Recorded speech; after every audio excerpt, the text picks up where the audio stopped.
जो 21,000 वाले vacancy constable में मामला आया हुआ है कि पहले का होना चाहिए, जो कि बच्चों के पास उपलब्ध नहीं है। और हम बार बार विनम्र निवेदन कर रहे हैं कि ईडब्ल्यूएस और एनसीएल करंट लागू हो।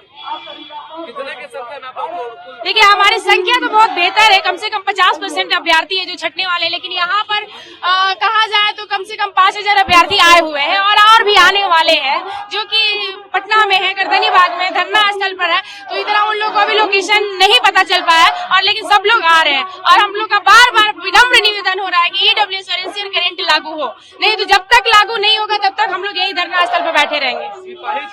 क्या कुछ आदेश निकला है ईडब्ल्यूएस को लेकर? जैसे में नोटिस आया है, 25 नवंबर से ये आंदोलन चल रहा है, आज महा आंदोलन का रूप धारण कर लिया है। तो उसमें नोटिस आया कि नहीं, जो मतलब बच्चे बोल रहे हैं उस मान्य योग्य नहीं है। ये सीएसबीसी की तरफ से एक नोटिस आया जो कि हम लोग के हित में नहीं है। हम लोग के हित के बारे में सोचकर और नया नोटिस जारी करिए और बोलिए कि हाँ, इस बार तक ईडब्ल्यूएस और एनसीएल लिया जाए। देखिए, ये बात है ईबीसी, बीसी और ईडब्ल्यूएस कैंडिडेट के लिए। जब फॉर्म डलाया था तब तक इसका कोई डिमांड नहीं किया गया था। ये बिहार पुलिस कांस्टेबल 21,391 भर्ती है और इसका लास्ट 20 जुलाई डेट था। लेकिन सीएसबीसी पहली बार अपने पूरा करियर में पहली बार मैंने देखा कि 689 के लिए 16 अक्टूबर को नोटिस जारी करता है 2023 में और एनसीएल ईडब्ल्यूएस का डिमांड करता है। तब तक लड़कों को नहीं पास में था, फिर लड़के बनवा लिए। तो यही डिमांड है कि इससे काफी लड़के जो है प्रभावित हो रहे हैं और नया एनसीएल ईडब्ल्यूएस आयोग को मानना चाहिए, क्योंकि जो 6 महीने पर गरीब थे वो पहले अभी भी गरीब है और जब गरीबी सर्टिफिकेट है एनसीएल और ईडब्ल्यूएस कोई खास नहीं है, तो मुझे लगता है कि सीएसबीसी को जरूर इसको मान्य होना चाहिए। हम लोग का ये लगातार धरना प्रदर्शन चलते रहेगा और ये अनिश्चितकाल धरना प्रदर्शन चलेगा। ये भूख हड़ताल ही समझिए एक प्रकार का है और हमारे साथ सभी छात्र लीडर, सभी शिक्षक का साथ है। आप दिलीप जी भी देख सकते हैं, पास में है और हम लोग का बात बढ़ चढ़ कर हम लोग रख रहे हैं और मुझे लगता है कि वो सीएसबीसी को सुनना चाहिए। और जो 1 साल में अपना भर्ती प्रक्रिया पूरा करने जा रहे थे वो भी 1.5 साल से ऊपर हो गया है। तो जब आप गलती कर रहे हैं और आप पूरा सर्टिफिकेट का नंबर भी नहीं मांगे थे, ये भी नहीं बोले थे कि आपको अपलोड करना है, तो लड़कों से अगर बाय द वे अगर ऐसा आप खोज रहे हैं तो अभी लड़के बनवा कर दे रहे हैं तो आपको लागू कर लेना चाहिए। देखिए, पहले क्या होता था सीएसबीसी में या कोई भी भर्ती आयोग में कि जब एनसीएल, ईडब्ल्यूएस या कोई भी सर्टिफिकेट मांगा जाता था तब लोग बना के जमा करते थे और यही प्रक्रिया चलती थी। और अब कुछ वैकेंसी में हुआ कि अपलोड करवाया जाता है फॉर्म भरने के साथ ही, तो उसी समय बना के अपलोड कर लिए। लेकिन 21,391 पद पे सिपाही की भर्ती पिछले साल आई तो उसमें कहीं नहीं था कि आपको स्थिति से पहले बना के देना और न ही अपलोड करवाया गया। और अब 1.5 साल के बाद ये कहा जा रहा है कि हमको विज्ञापन आने से पहले का एनसीएल और ईडब्ल्यूएस चाहिए, जो कि संभव नहीं है। तो ये सीएसबीसी के द्वारा मनमानी की जा रही, तानाशाही की जा रही है। इससे पहले बीएसएससी में भी इस तरह का मुद्दा आया था एनसीएल को लेकर, तो उस समय भी आंदोलन के बाद एक्सेप्ट किया गया वर्तमान का एनसीएल भी। तो अभी हजारों की संख्या में बिहार की बेटियां, हजारों की संख्या में बिहार के बेटे हर एक जिला से यहाँ उपस्थित हुए हैं और धरना दे रहे हैं, भूख हड़ताल कर रहे हैं। और ये मांग है कि सिपाही भर्ती में ईडब्ल्यूएस और एनसीएल वर्तमान का भी मान्य किया जाए, यानी कि विज्ञापन से पहले या विज्ञापन के बाद जब का भी जिनके पास एनसीएल ईडब्ल्यूएस है सबको मान्य किया जाए। और यही डिमांड है, हम नीतीश कुमार जी से भी मांग कर रहे हैं कि बिहार की बेटियों के साथ, बिहार की बेटों के साथ न्याय किया जाए और ईडब्ल्यूएस, एनसीएल वर्तमान का भी मान्य किया जाए।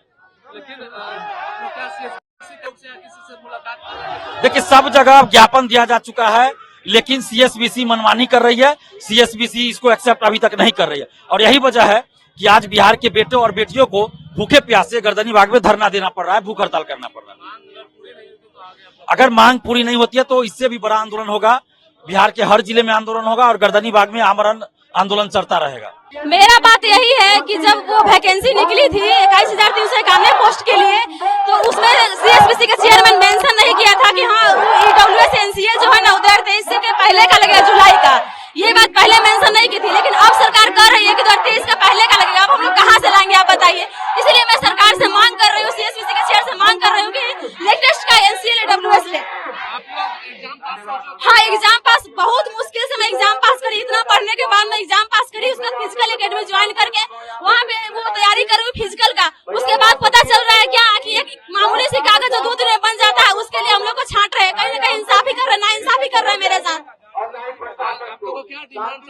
मेरा डिमांड यही है कि लेटेस्ट का एनसीएल ईडब्ल्यूएस लागू कर दे। सरकार से मैं यही विनती करती हूँ, हम्बल रिक्वेस्ट कर रही हूँ और सीएसबीसी के चेयरमैन से हम बार-बार हम्बल रिक्वेस्ट कर रही हूँ कि करंट का एनसीएल ईडब्ल्यूएस लागू कर दे। आज हम लोग का महा आंदोलन होने वाला है। आज तो सरकार को झुकना ही पड़ेगा, मेरी बात को रखना ही पड़ेगा, मेरी बात को मानना ही पड़ेगा। डिमांड तो पूरी होगी नहीं, क्योंकि देख सकते हैं हजारों की जनसंख्या में भीड़ लगी हुई है, इसीलिए आज तो डिमांड मेरा पूरा होके रहेगा। धारणा का सबसे बड़ी पहली बात तो मैं मुद्दा बताना चाहूँ क्या है। मुद्दा दरअसल ये है कि ये 20 जून 2023 से बिहार पुलिस कांस्टेबल वैकेंसी का फॉर्म भरना शुरू हुआ, ठीक है। ये 20 जुलाई तक चला था।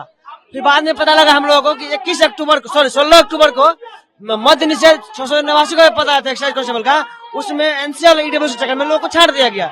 तो हम लोग 20 जुलाई तक फॉर्म भर लिए थे। उसके बाद ये छटने की प्रक्रिया शुरू हुआ। तो बताइए, हम लोग जानते ही बात, अगर ये चीज 20 जून से पहले हुआ रहता तो हम लोग जान गए रहते, तो अपना एनसीएल रजिस्टर बना लेते। लेकिन ये चीज दिक्कत हो गया आज, इसी वजह से हम लोग को पहले से दिमाग में था कि ऐसा हो सकता है, करेगा सीएसपीसी, और अंतिम तक यही हुआ। इसीलिए हम धरना प्रदर्शन दे रहे हैं इस चीज को वापस करवाने के लिए। जब तो हम लोग का मुद्दा नहीं माना जाएगा तब हम लोग यहाँ पर रहेंगे, धरना करेंगे। कितने पद को लेकर है? 21,391 पद का लिया था वैकेंसी। इसमें लगभग 80 से ज्यादा % के लोग इसमें इफेक्टेड है। इससे अगर ये चीज नहीं हटता है तो बताइए, मेरा लास्ट एज है इस बार, मैं 25 में जनरल कास्ट रहता हूँ, मेरा 25 साल लास्ट है। इस बार मेरा नहीं हुआ तो मैं क्या करूंगा अगला बार? फिर वैकेंसी कांस्टेबल का पद तो मैं नहीं भर पाऊंगा इस बार में। तो बताइए मेरा क्या होगा इसके बाद? तो मैं एग्जाम क्वालिफाई किया हूँ, सबसे पहला बार ऐसा बिहार पुलिस कांस्टेबल के जी रिटर्न में पास हूँ। और बिहार पुलिस के इतिहास में पहला बार ऐसा हुआ है कि इतना फेयर तरीके से एग्जाम हुआ है। वरना जो पढ़ने वाले बच्चों का तो रिजल्ट होता ही नहीं था इसमें, हर बार चोरी करके लोग होता था रिजल्ट इसमें। इस बार ऐसा हुआ है तो सीएसपीसी के मन में खटक रहा है कि कैसे हो गया, गरीब बच्चों का रिजल्ट कैसे हो गया। इसी वजह से जानबूझ के परेशान किया जा रहा है हम लोगों को। ईडब्ल्यूएस आप लोग क्या डिमांड है? ईडब्ल्यूएस और एनसीएल नया वाला जिसके पास नहीं है, जिसके पास पुराना है उससे मतलब नहीं है। जिसके पास नया वाला बनवा के डॉक्यूमेंट वेरिफिकेशन में नया वाला लिया जाए 2024 का। आयोग क्या मांग कर रहा है? आयोग से यही मांग है कि नया वाला लागू कर दे, हम लोगों को नोटिस दे दे अपना कि हाँ नया वाला पुराना वाला जो कोई भी है सब लागू है। जब 22-23 सेशन का मांग रहा है, हम लोग का नया वाला बनवाएगा। जिसके पास अभी नहीं है मान लेते हैं, वो बनवा के देगा। नोटिफिकेशन में देखिए, नोटिफिकेशन में भी दिया रहता है ऐसा, तो हम लोग बनवा लेते हैं। बिहार एसएससी का देख लीजिए आप, उसमें पहले सर्टिफिकेट का नंबर मांग लेता है, इश्यू डेट मांग लेता है, सब कुछ मांग लेता है। तो बनवा के दिया कि नहीं लगा दिया? उसमें तो कुछ ऐसा होने वाला नहीं है। ये बोलवे नहीं किया कभी आज तक, हम लोग कहाँ से बना के देंगे बताइए? उसमें सिर्फ कैटेगरी पूछा गया, कौन सा कैटेगरी आप है, और टिक करना था बस, एनसीएल ईडब्ल्यूएस। ये दिक्कत है हम लोगों का। जब तक नहीं मानेगा सीएसपीसी, हम लोग जाने वाले यहाँ से है नहीं। और जो हो जाए उसके लिए जो करना पड़े करेंगे, लेकिन नहीं जाएंगे हम यहाँ से।